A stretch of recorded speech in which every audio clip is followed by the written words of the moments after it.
यी हुन् the voice of नेपालका 5 गोप्य कुराहरू जुन भोइसले आफू बाहेक अरू कसैले थाहा नपाओस् भन्ने चाहन्छ। हो दर्शकवृन्द, तपाईले भोइस अफ नेपालको सोलाई वर्षौंदेखि हेर्दै आउनु भएको होला, तर यी 5 कुराहरू तपाईलाई अहिलेसम्म पनि थाहा नभएको हुन सक्छ।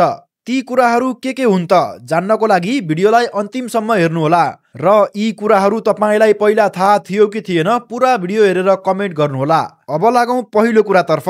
ब्लाइन्ड अडिसनमा कन्टेस्टेन्टले आफूलाई मन परेको गीत गाउन पाउँदैनन्। हो, तपाईलाई लाग्छ होला ब्लाइन्ड अडिसनमा त कन्टेस्टेन्टले आफ्नो फेभरेट गीत गाउँछन्, आफूलाई मन लागेको गीत गाउन पाउँछन् भनेर, तर भोइसमा त्यस्तो हुँदैन। ब्याटल नकआउट मात्र होइन, ब्लाइन्ड अडिसनमा पनि कुन गीत गाउने भनेर भोइसको प्रोड्युसर र भित्री म्यानेजमेन्ट टिमले छान्छन्। कन्टेस्टेन्टले मलाई यो गीत गाउन मन छ भनेर भन्न त पाउँछन्, तर उसले त्यो गीत गाउन पाउने कि नपाउने भनेर भोइसको टिमले निर्णय गर्छ। कतिपय अवस्थामा कन्टेस्टेन्टले ब्लाइन्ड अडिसनमा समेत आफू खुसी गीत गाउन पाउँदैनन्। ब्लाइन्ड अडिसनमा सबैले एउटै गीत नगाओस् र सो बोरिङ नहोस् भनेर भोइसले यस्तो गर्ने गर्दछ र कन्टेस्टेन्टहरूले भोइसको टिमले चाहे अनुसारकै गीतहरू गाएर ब्लाइन्ड अडिसन दिने गर्दछन्। अब दोस्रो कुरा जुन तपाईलाई थाहा नहुन सक्छ। कोचहरू आफैलाई थाहा हुँदैन कि अर्को सिजनमा म भोइसमा कोच हुन्छु कि हुँदिन भनेर।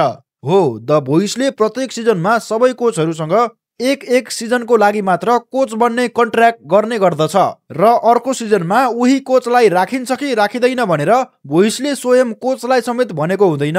त्यसैले अर्को सिजनमा मलाई कोच बनाएर राख्छन् कि राख्दैनन् भनेर कोच आफैलाई समेत थाहा हुँदैन।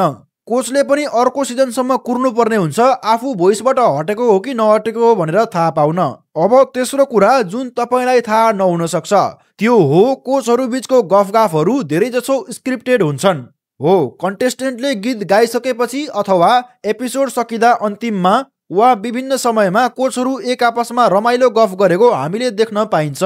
यी गफहरू धेरैजसो स्क्रिप्टेड हुन्छन् र कुनै बेला त यो गफहरूलाई एकचोटिमा नभएर बारम्बार रिटेक गर्दै सुटिङ पनि गर्ने गरिन्छ। यो कुरा भोइस अफ नेपालको स्टेजमा सुटिङ हेर्न जानुभएका कतिपय दर्शकहरूले पनि देख्नु भएको होला।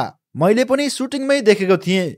कोचहरूले गर्ने गफमा के कस्तो गफ गर्ने भनेर पनि भोइसका डाइरेक्टरले स्क्रिप्ट लेखेर तयार पारेको हुन्छन् र कोचहरूले त्यही स्क्रिप्ट अनुसार एकअर्कासँग गफ गर्ने गर्दछन्। यस कुराको एउटा मजाको उदाहरण पनि छ मसँग।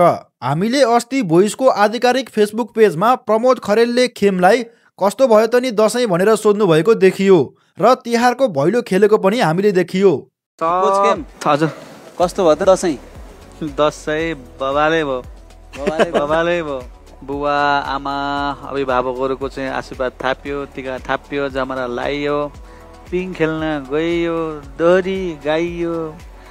ए झिलिमिली झिलिमिली देउसुरे, ए तिहार आयो देउसुरे, ए वर्षमा दिनको देउसुरे, ए चाडमा आयो देउसुरे, ए हामीलाई हेर्ने देउसुरे, ए दर्शक वृन्दमा देउसुरे। तर यो सबै ब्लाइन्ड अडिसनको सुटिङ दशैं सुरु हुनुभन्दा 20 दिन अगाडि नै भएको थियो। यसको मतलब प्रमोदले दशैं सुरु नहुँदै कस्तो भयो त नि दशैं भनेर सोध्नुभयो। कस्तो भयो त दशैं? दशैं बबाले भयो।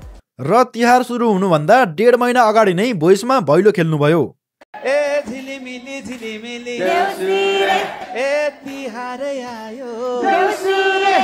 भोइस अफ नेपालको ब्लाइन्ड अडिसनका सुटिङहरू जेनजीको आन्दोलन भइरहेको बेलामा भएको थियो। अब चौथो कुरा गरौँ जुन तपाईलाई थाहा नहुन सक्छ। कन्टेस्टेन्टले कुनै कोचलाई छानेर उहाँको टिममा गए पनि उक्त कन्टेस्टेन्टले धेरैजसो आफ्नो कोचसँग भेटिराख्न र सिकिराख्न पाउँदैनन्।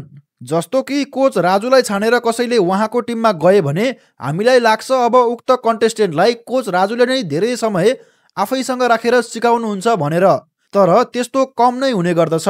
आफ्नो टिमको कन्टेस्टेन्टहरूलाई सिकाउनको लागि हरेक कोचले आफ्नो एडभाइजर अथवा सहायक राखेका हुन्छन्। उक्त सहायक एडभाइजरले नै आफ्नो कोचको टिमको कन्टेस्टेन्टलाई धेरैजसो गाउन सिकाउने गर्दछन्। कोचले बेला बेलामा आएर हेर्ने र सुटिङ गर्ने बेलामा अलिअलि सिकाउने मात्र गर्छन्। बाँकी धेरैजसो सिकाउने काम उहाँको एडभाइजरले नै गर्ने गर्दछन्, कोच आफैले बसेर भन्दा पनि। गाउने अलि परबाटै गाउने ल, मेन लिरिक्सलाई चाहिँ पेल्ने गरी नगर्ने ल, अलि सानो गर्ने ल, अलि डिस्टेन्स राख्ने। त्यो तपाईँले चाहिँ अलिक भोकल रेस्ट गर्नु ल, रेस्ट गर्नु, अनि सुर कोही बेला खुस्किरहेको छ ल। अब कुरा गरौँ अर्को कुरा जुन तपाईँलाई थाहा नहुन सक्छ। ब्लाइन्ड अडिसनको एपिसोडहरू धेरैजसो 4-5 दिन लगातार सुटिङ गरेर सकिएको हुन्छन् र त्यही 4-5 दिन लगातार सुटिङ गरेको क्लिपहरूलाई 1 महिनासम्म 10-11 वटा एपिसोड बनाएर टिभीमा देखाइने गर्दछ। हो, हामीले 1 महिनाभन्दा बढी लगाएर ब्लाइन्ड अडिसनका एपिसोडहरू हेर्ने गर्दछौँ, तर ती सबैको सुटिङ भने 4-5 दिनमै ननस्टप सुटिङ गरेर सकाइएको हुन्छ र त्यसैलाई एडिटिङ गरेर लगातार 1 महिनाभन्दा बढीसम्म देखाइने गरिन्छ ब्लाइन्ड अडिसनको रूपमा। अब अन्तिम कुरा गरौँ जुन तपाईँलाई थाहा नहुन पनि सक्छ। लाइभ हुने अथवा लाइभ राउन्ड भनिए पनि भोइसका सबै एपिसोडहरू पहिले नै रेकर्ड भएका हुन्छन्। कुनै पनि एपिसोडहरू वास्तवमै लाइभ भइरहेको हुँदैन। ब्लाइन्ड अडिसनदेखि ब्याटल, नकआउट, लाइभ, फाइनल मध्ये कुनै पनि एपिसोड वास्तवमा लाइभ भइराखेको हुँदैन। गीतहरू पहिल्यै गाएर सुटिङ भइसकेको हुन्छ र लाइभ राउन्डमा पुगेर भोटिङबाट कन्टेस्टेन्ट आउट हुने बेलामा चाहिँ रिजल्ट भन्ने बेलामा मात्र लाइभ हुन्छ। त्यो बाहेक सोही एपिसोडमा सबै गीत गाएकोहरू चाहिँ पहिल्यै रेकर्ड भएको हुन्छ, मात्र रिजल्ट भन्ने बेलामा र भोटिङबाट को आउट भयो भन्ने बेलामा मात्रै लाइभ गरिएको हुन्छ। दर्शकवृन्द, यी थिए द भोइस सम्बन्धी धेरैजनालाई थाहा नभएका 5 कुराहरू। यी मध्ये कति कुरा तपाईँलाई पहिल्यैदेखि थाहा थियो र कति कुराहरू तपाईँलाई थाहा थिएन? कृपया कमेन्ट गर्नुहोला र हजुरलाई यस भिडियो मन पर्यो भने लाइक र च्यानललाई सब्स्क्राइब पनि गरिदिनुहोला। यति भन्दै आजको भिडियोबाट म बिदा हुन चाहन्छु। भिडियोलाई अन्तिमसम्म हेरिदिनु भएकोमा हजुरलाई धन्यवाद।